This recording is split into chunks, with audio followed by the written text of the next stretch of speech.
আসসালামু আলাইকুম, সবাইকে স্বাগত জানাচ্ছি বিডি ফিউজে। আপনাদের সঙ্গে আছি আমি শরফি দিবা। ইরানের রাজধানী তেহরানের রাজপথে ধীরে ধীরে এগিয়ে চলছে কালো কাপড়ে মোড়ানো একটি কফিন। চারপাশে লাখো নয় কোটি মানুষের ঢল। কালো পোশাক পরা শোকাহত মানুষের বুক চাপড়ানোর শব্দ, স্লোগান আর লাল মুষ্টিবদ্ধ হাতের প্রতীক যেন একসঙ্গে মিশে তৈরি করেছে প্রতিরোধের এক ভিন্ন ভাষা। শোক এখানে শুধুই একজন নেতার বিদায় নয়, বরং রাজনৈতিক, আদর্শিক এবং ভূ রাজনৈতিক অবস্থানের প্রকাশ। মানুষের কণ্ঠে উচ্চারিত হচ্ছে, আমাদের অবশ্যই উঠে দাঁড়াতে হবে। এই দৃশ্যকে অনেকেই শুধু একটি রাষ্ট্রনেতার জানাজা হিসেবে দেখলেও সমর্থকদের কাছে এটি একটি জাতির আত্মপরিচয়, প্রতিরোধের দর্শন এবং বৈশ্বিক শক্তির ভারসাম্য নিয়ে নতুন বিতর্কের প্রতীক। আরও বিস্তারিত থাকছে ওয়াহিদ ফারুকীর প্রতিবেদনে।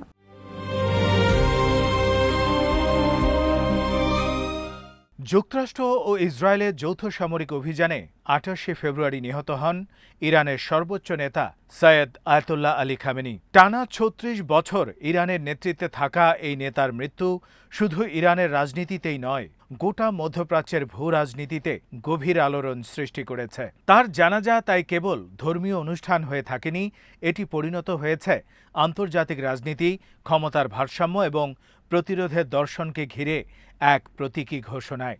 ৭ দিন ব্যাপী এই শোকানুষ্ঠান ইরান ও ইরাকের ৫টি শহরে অনুষ্ঠিত হচ্ছে। আয়োজকদের দাবি, এতে অংশ নিচ্ছেন ১.৫ থেকে ২ কোটিরও বেশি মানুষ।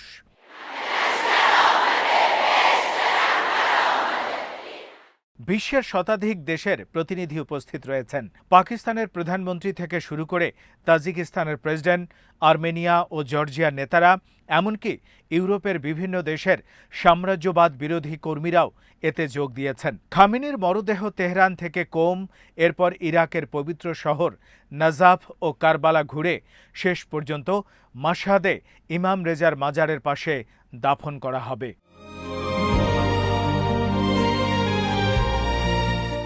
পশ্চিমা বিশ্বের বহু গণমাধ্যম এই বিশাল শোক সমাবেশকে ভিন্নভাবে দেখছে। তাদের বিশ্লেষণে পশ্চিমা নেতাদের অনুপস্থিতি ইরানের আন্তর্জাতিক বিচ্ছিন্নতার প্রমাণ। অনেকে এটিকে ইরানি সরকারের রাজনৈতিক প্রচারণা হিসেবেও আখ্যায়িত করেছেন। কিন্তু মধ্যপ্রাচ্য, এশিয়া, আফ্রিকা ও ল্যাটিন আমেরিকার বহু মানুষের কাছে এই জানাজা সম্পূর্ণ ভিন্ন অর্থ বহন করে। তাদের কাছে এটি এমন এক দীর্ঘ ইতিহাসের স্মরণ, যেখানে বিদেশি হস্তক্ষেপ, সামরিক আগ্রাসন এবং রাজনৈতিক প্রভাব বিস্তার বারবার অঞ্চলটির ভাগ্য নির্ধারণ করেছে। ১৯৫৩ সালে ইরানের তৎকালীন প্রধানমন্ত্রী মোহাম্মদ মোসাদ্দেককে উৎখাতে সিআইএ ও IM-6 এর ভূমিকা, ইরান ইরাক যুদ্ধে সাদ্দাম হোসেনকে পশ্চিমা সমর্থন, ২০০৩ সালে ইরাকে যুক্তরাষ্ট্রের নেতৃত্বাধীন আগ্রাসন, লিবিয়া ও সিরিয়ার সংঘাত, এসব ঘটনাকে তারা একই ধারাবাহিকতার অংশ হিসেবে দেখে।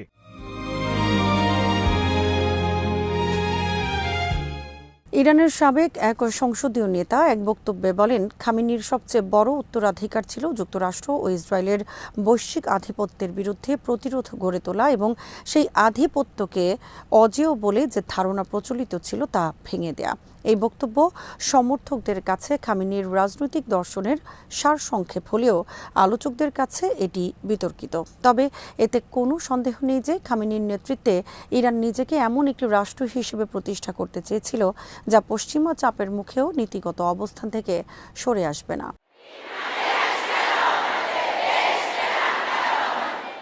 পশ্চিমা বিশ্লেষকদের একটি অংশ মনে করে, ইরানের সর্বোচ্চ নেতাকে হত্যা করা ছিল কৌশলগতভাবে গুরুত্বপূর্ণ পদক্ষেপ।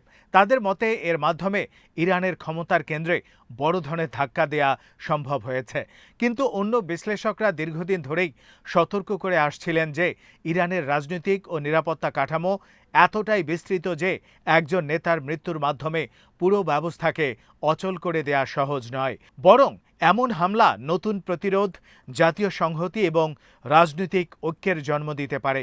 খামেনির জানাজায় লাখো মানুষের উপস্থিতিকে অনেকে সেই বাস্তবতার প্রতিফলন হিসেবে দেখছেন।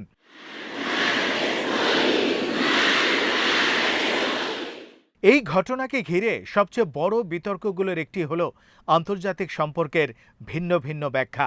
পশ্চিমা রাজনৈতিক চিন্তায় রাষ্ট্রের সার্বভৌমত্ব, আন্তর্জাতিক আইন এবং নিরাপত্তা কাঠামোকে গুরুত্ব দেয়া হয়। সেখানে সামরিক অভিযানকে প্রায় জাতীয় নিরাপত্তা বা কৌশলগত প্রয়োজনের আলোকে ব্যাখ্যা করা হয়। কিন্তু বহু দেশের কাছে ইতিহাসের অভিজ্ঞতা ভিন্ন। তাদের কাছে বিদেশি সামরিক হস্তক্ষেপ, অর্থনৈতিক চাপ, নিষেধাজ্ঞা এবং সরকার পরিবর্তনের প্রচেষ্টা একটি দীর্ঘ রাজনৈতিক ধারাবাহিকতার অংশ। ফলে একই ঘটনাকে দুই পক্ষ সম্পূর্ণ ভিন্ন বাস্তবতার আলোকে মূল্যায়ন করে।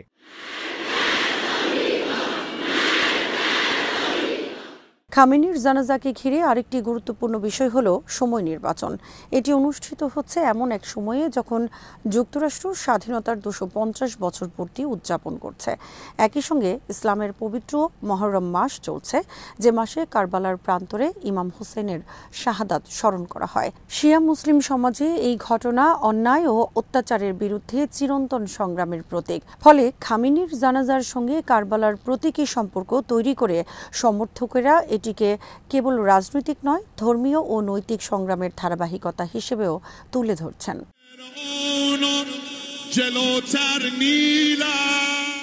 বিশ্লেষকদের একটি অংশ মনে করেন, এই জানাজার সবচেয়ে উল্লেখযোগ্য দিক হল শোককে রাজনৈতিক শক্তিতে রূপান্তর করার প্রচেষ্টা। সামরিক হামলার উদ্দেশ্য সাধারণত নেতৃত্বকে দুর্বল করা হলেও এমন বিশাল জনসমাগমের মাধ্যমে ইরান দেখাতে চেয়েছে যে কোনো ব্যক্তির মৃত্যুতে আদর্শের মৃত্যু ঘটে না। লাখো মানুষের অংশগ্রহণকে তারা এমন এক সামাজিক শক্তির প্রতীক হিসেবে তুলে ধরছে যা অস্ত্র নয়, বরং রাজনৈতিক বিশ্বাস, ধর্মীয় পরিচয় এবং জাতীয় ঐক্যের ভিত্তি গড়ে উঠেছে। এই দৃষ্টিকোণ থেকে জানাজাটি শুধু একটি বিদায় অনুষ্ঠান নয়, বরং প্রতিরোধের ধারাবাহিকতা ঘোষণার একটি মাধ্যম।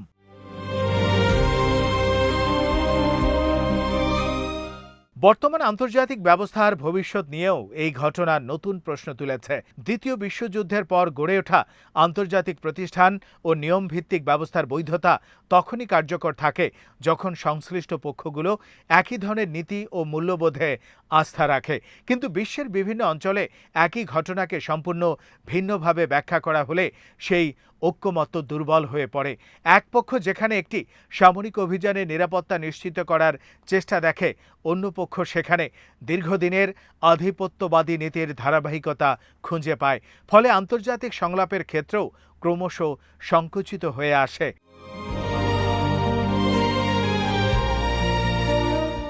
মার্কিন প্রেসিডেন্ট ডুইট ডি আইজেনহাওয়ার একসময় সামরিক শিল্প জোটের ক্রমবর্ধমান প্রভাব সম্পর্কে সতর্ক করেছিলেন।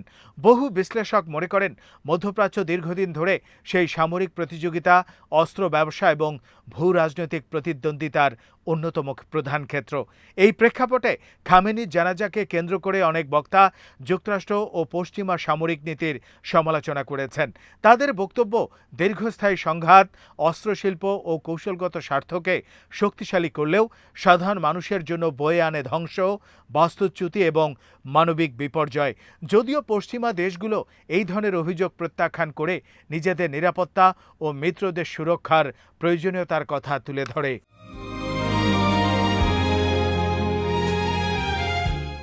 এই জানাজায় পাকিস্তানের উপস্থিতিও বিশেষভাবে আলোচনায় এসেছে। সাম্প্রতিক মাসগুলোতে ইসলামাবাদ, ওয়াশিংটন ও তেহরানের মধ্যে যোগাযোগ এবং উত্তেজনা প্রশমনে গুরুত্বপূর্ণ ভূমিকা পালন করেছে বলে বিভিন্ন সূত্রে দাবি করা হয়। সেই প্রেক্ষাপটে পাকিস্তানের প্রধানমন্ত্রীর তেহরানে উপস্থিতি অনেকের কাছে বহুমুখী পররাষ্ট্রনীতির প্রতীক।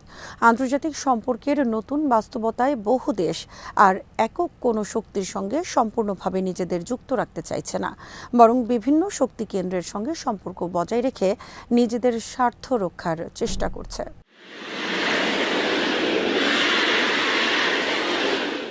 খামেনির লাশ নাজাফ ও কারবালায় নেয়ার সিদ্ধান্তও গুরুত্বপূর্ণ প্রতীকী অর্থ বহন করে। শিয়া মুসলমানদের কাছে এই দুই শহরের ধর্মীয় মর্যাদা অত্যন্ত উচ্চ।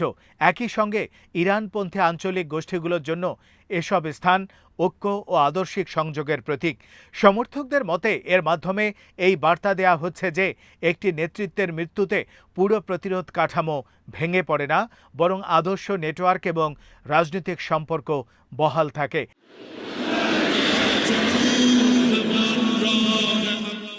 খামেনির মৃত্যুর পর ইরানের ভবিষ্যৎ নেতৃত্ব নিয়েও নানা জল্পনা রয়েছে। বিভিন্ন মহলে তার ছেলে মুস্তফা খামেনির নাম আলোচনায় এসেছে। কিছু প্রতিবেদনে দাবি করা হয়েছে হামলায় তিনিও আহত হয়েছেন এবং নিরাপত্তাজনিত কারণে জনসম্মুখে আসছেন না। তবুও এটি স্পষ্ট যে ইরানের নেতৃত্বের প্রশ্ন শুধু একটি ব্যক্তিকে ঘিরে সীমাবদ্ধ নয়, বরং জটিল রাজনৈতিক ও ধর্মীয় কাঠামোর সঙ্গে গভীরভাবে সম্পর্কিত।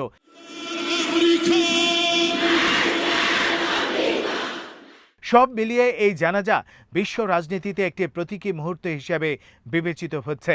একদিকে এটি ইরানের সমর্থকদের কাছে জাতীয় ঐক্য প্রতিরোধ এবং ধর্মীয় বিশ্বাসের বহিঃপ্রকাশ, অন্যদিকে সমালোচকদের কাছে এটি রাষ্ট্র পরিচালিত রাজনৈতিক শক্তি প্রদর্শনের একটি অংশ।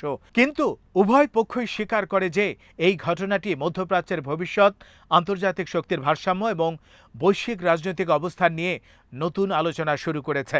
খামেনি আর জীবিত নন, কিন্তু তাকে ঘিরে যে বিতর্ক, যে রাজনৈতিক উত্তরাধিকার এবং আদর্শিক বিভাজন তৈরি হয়েছে তা আগামী বহু বছর আন্তর্জাতিক রাজনীতিকে প্রভাবিত করতে পারে।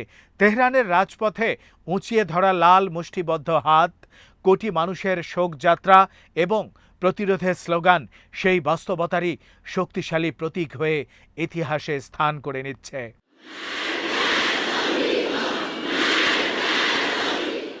আজ এখানেই শেষ করছি। সবাই ভালো থাকুন, সুস্থ থাকুন আর দেখতে থাকুন বিডি ভিউজ। চ্যানেলটি ভালো লাগলে সাবস্ক্রাইব করুন। আল্লাহ হাফেজ।